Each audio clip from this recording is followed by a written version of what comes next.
क्यों एक मां को देनी पड़ी अपने 11 बच्चों की और पति की बलि? क्या होगा जब धरती से मिट जाएगा पुरुष जाति का ही अस्तित्व? ये कहानी है ऐसी ही एक स्त्री देवी चिनाई की, जो खड़ी है हाथों में तलवार लिए अपने ही पति के सामने, जिसकी तलवार की नोक पर रखी है उसके पति की गर्दन।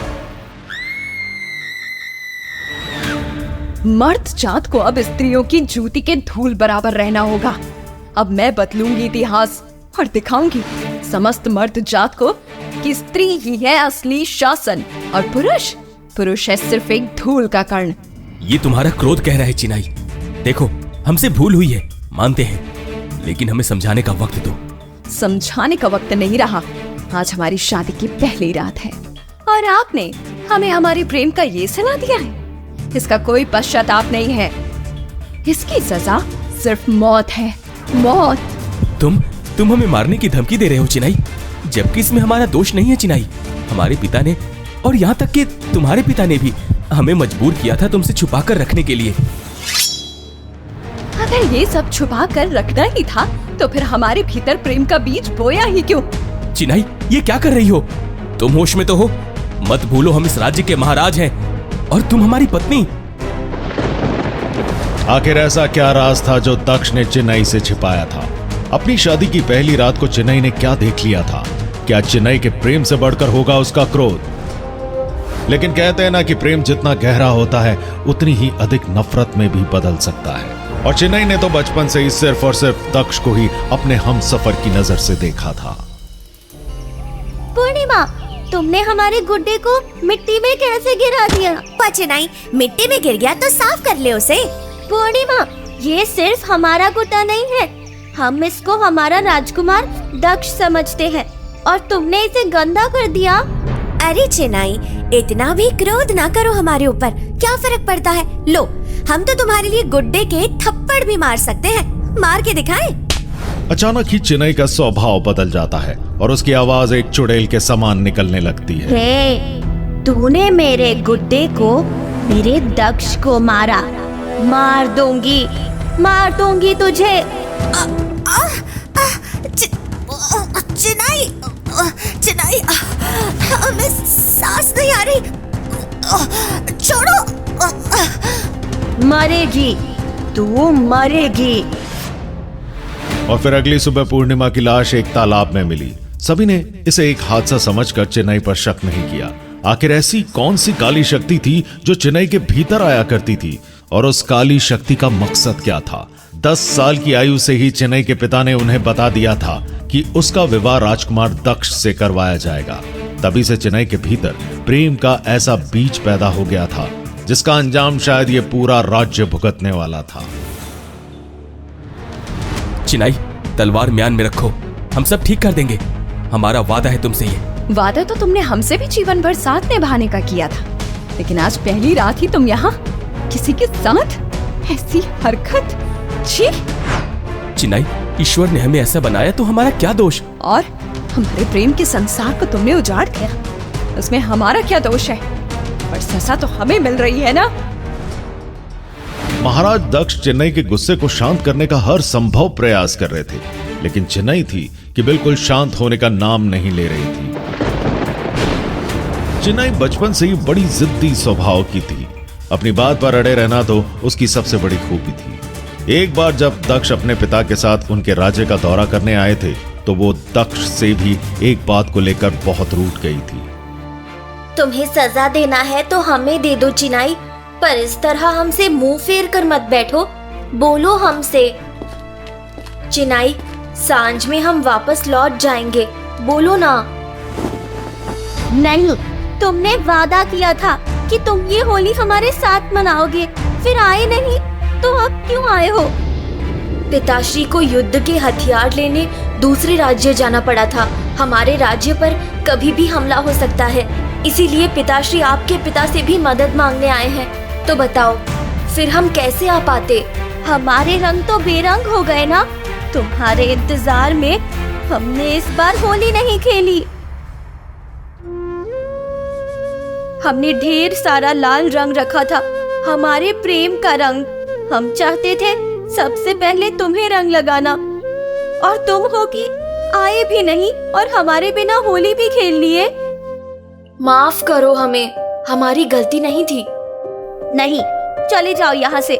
अब हम तुमसे पूरे 1 वर्ष बात नहीं करेंगे। और फिर चिनई ने उस पूरे साल दक्ष से बात नहीं करी थी। दक्ष के राज्य पर हमला भी हुआ और चिनई के पिता ने भी उनका साथ दिया।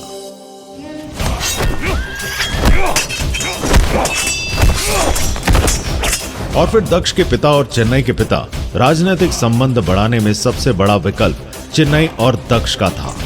दक्ष चिनई को धोखे में नहीं रखना चाहता था, लेकिन उसके पिता ने अपने फायदे के लिए दक्ष को चुप रहने के लिए कहा था। लेकिन ऐसी स्थिति होने का आभास उसे भी नहीं था। क्या इस बार दक्ष चिनई को मना पाएगा? क्या चिनई अपने स्वभाव को बदलकर दक्ष को माफ कर पाएगी? क्या चिनई की तलवार फिर से मयान में लौट जाएगी? विश्वासघात, इस विश्वासघात की सजा मिलेगी तुम्हें दक्ष। क्या थे तुम्हें? तुम हमारे साथ होली खेलने नहीं आए थे। हम तुम्हें लाल रंग नहीं लगा पाए थे, लेकिन अब लगाएंगे रंग लाल, बिल्कुल लाल, तुम्हारा रक्त। चिनई, तुम राजधर्म के विरुद्ध जा रही हो। हम निहत्थे हैं और ऐसे में वार करना क्षत्रियों को शोभा नहीं देता। तो ऐसे राजधर्म को मैं हमेशा के लिए मिटा दूंगी। अब इस राज्य में चिनाई का अपना धर्म होगा, पर सभी को उसे मानना होगा। आज तुम्हारी मौत से मैं अपने भीतर के प्रेम को सदा के लिए खत्म कर रही हूँ। अब ये जग देखेगा मेरा प्रकोप। चिनई, नहीं, नहीं, नहीं। और इस तरह से चिनई ने अपने ही पति की हत्या शादी की पहली रात को कर दी। उसके बाद राज्य ने चिनई का ऐसा रूप देखा जैसा आज तक किसी स्त्री का नहीं देखा गया। दरअसल चिनई के भीतर की काली शक्ति सिर्फ और सिर्फ चिनई के प्रेम की वजह से अपने विकराल रूप में नहीं आ पा रही थी। जिस दिन चिनई के भीतर प्रेम समाप्त हुआ, उसने चिनई पर पूरा नियंत्रण कर लिया। चिनई ने एक तांत्रिक की मदद से काली शक्तियों को पहले से भी अधिक बांधा लिया था।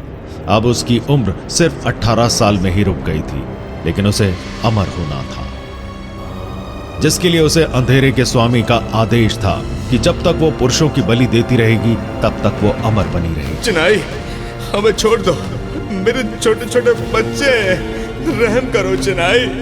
देख क्या रहे हो सैनिकों? चढ़ा दो भेंट इसकी मेरे अंधेरे के स्वामी को। रानी, रानी रहम करो।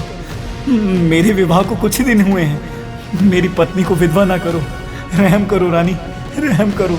इस राज्य को किसी भी स्त्री को पुरुषों की कोई आवश्यकता नहीं होनी चाहिए। मैं इस राज्य को पुरुष विहीन बना दूंगी। अब से सिर्फ और सिर्फ स्त्री शासन होगा। हे अंधेरे के स्वामी, तेरी शरण में देवी चिनाई ने हमेशा पुरुषों की बलि दी है और आपने मुझे अमर होने की शक्ति प्रदान की है।